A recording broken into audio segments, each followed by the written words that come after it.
far-off land of India, there was an elderly widow, and she had an only son, who called him Gopal. But Gopal was a great strapping fellow, but he had one impediment. He was night blind. When the sun went down, he was as blind as a bat. But even so, his old mother was able to find him a bride in a village not too far away, and his secret was not known there. But after some while, it came to the time of the festival, Dipavali, and the son, Gopal, knew that he had to spend this Dipavali festival with his in-laws. So he decided to make a journey to visit their village, and in that day there was the custom that the wife stayed with her family. So before he went, his mother said to him, now be very, very careful, because you know that you can't see anything after dark. So make sure that you only move around in the daytime, and only stay one night anyway.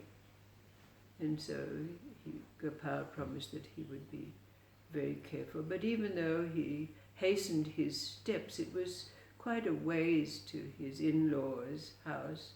The village was quite a distance away. So even though he went as fast as his legs would take him, it was evening time when he was arriving at the village and coming near to his in-laws' house. But because the light was waning and so was his sight, he happened to take the wrong path when he went into their property and found himself in their rubbish dump, where he sat down to orientate himself. But just as he was sitting there, his mother-in-law came along with the daily rubbish and tipped it on his head. But then suddenly she recognized him. This was her son-in-law, who really had to be treated like a prince. So she was terribly, terribly abashed and ashamed, so she put her sari over her face and ran back to the house. But as she was running back to the house, her youngest son, who happened to be about 10 years old and was leading their bullocks back to the barn, she encountered him, and she said, "Oh dear, I've done just a terrible thing. I've dumped our rubbish on the head of our son-in-law. Please go get him and bring him back to the house." And so the 10-year-old went to the rubbish dump and greeted the son-in-law, and the young boy, being curious and young as he was, he said, "Well, what made you finish up here in the rubbish dump?" And Gopal, with his affliction came some kind of ingenuity and other abilities that maybe we'll go into.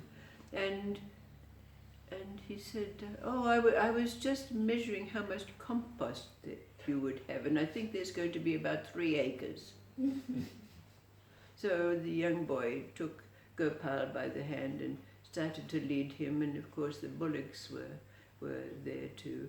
And because now the light had faded, Gopal banged into one of these bullocks, and the young boy said, couldn't you see that bullock? And Gopal said, "Oh, no, I saw him. Yeah, I saw him, but I just wanted to measure him to see whether he was as big as one of mine." And so they went on towards the house, and as the bullocks were walking along, they knew the way which to go, but Gopal missed the steps and fell into the open drain that was there, that came out of those kind of village houses. And the young boy said, "Well, didn't you see the drain?" And Gopal Gopal said, oh yes, I saw the drain, but I'm thinking of building one myself, and I wanted to measure how high it was. So they went and they got back to the house, but just as they were at the door, the family ram happened to be there, and so Gopal kind of tripped over him, so the ram rammed him. And the young boy said, "Didn't you see the ram?" And Gopal said, yes, I saw him, but I wanted to pet him, but obviously you haven't tamed him very well. And so they went into the house, and of course by now the mother-in-law was giving him all kinds of treatment and bringing him sweetmeats, and she wanted to serve him with her own hands. So they sat around, as they do in those family situations, on the floor. But it so happened that the mother-in-law was wearing all her bangles and jangles. You know what these Indian women are like. They like to wear all of these ornaments and things. So they jangled and wangled, and so Gopal thought it was the ram again. So he took the wooden plate that the plates rested on. You know, they had their leaf on the top of that, and so he literally whacked it and whacked his mother-in-law. Whack, and she ran off into the kitchen thinking, oh, he's so angry with me because I dumped that rubbish on his head. Punished for it, and perhaps he wants his wife to serve him and not me. So the mother-in-law disappeared and left the wife to serve the rest of the food to her husband.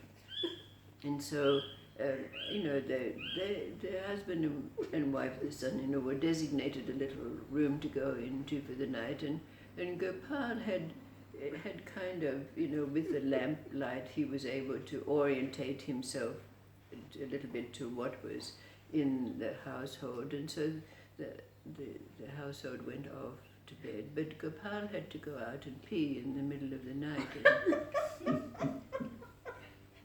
So he gets up and he fumbles out, and he manages to find himself to the outhouse and get back in, but he went to the wrong room when he got back. And he went into the room of his mother-in-law and father-in-law, and fumbling around, he grabbed her by the foot, and of course the mother-in-law woke up and said, what's going on here? And Gopal, quick thinking, said, oh, I woke up and I just had to come and apologize. I'm so sorry. I apologize for whacking you. I didn't know what was going on. And so with this, of course, his wife in the other little room heard what was happening. So she got up and she came in, and she didn't know what was going on. She said, well, let's just go back to bed and we'll talk about this in the morning. So they went off to sleep, and of course they woke up in the morning and the sun arose, and Gopal could see perfectly well. But before anything else could happen, he said to the family, well, I have to go home now, I've got my chores to do. So he took his leave from the family and kept his secret intact and went back to his home village. So of course this has got to do with our exploration into what it means to be human. But we can be very pointed about it and maybe ask the question, do we have some kind of secret we're having to compensate for from time to time? What is this about being human?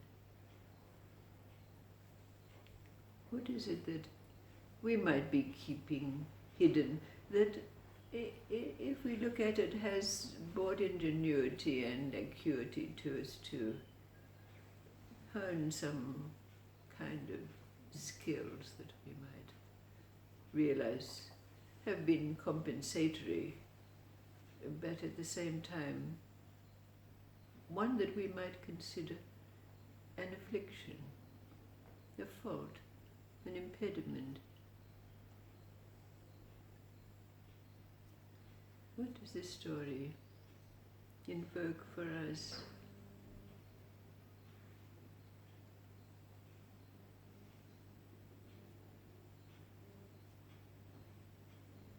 we still, like the monk,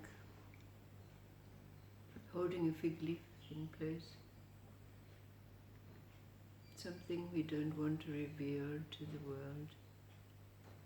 Something we feel is a fault.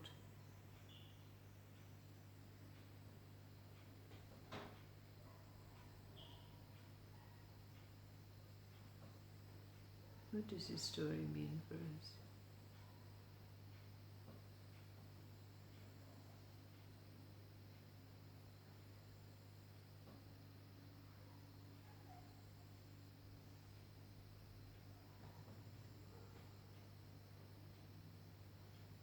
Remembering that every story is our story.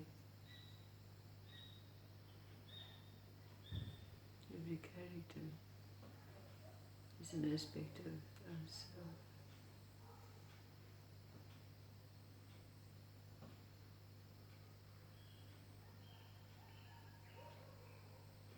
Thank you.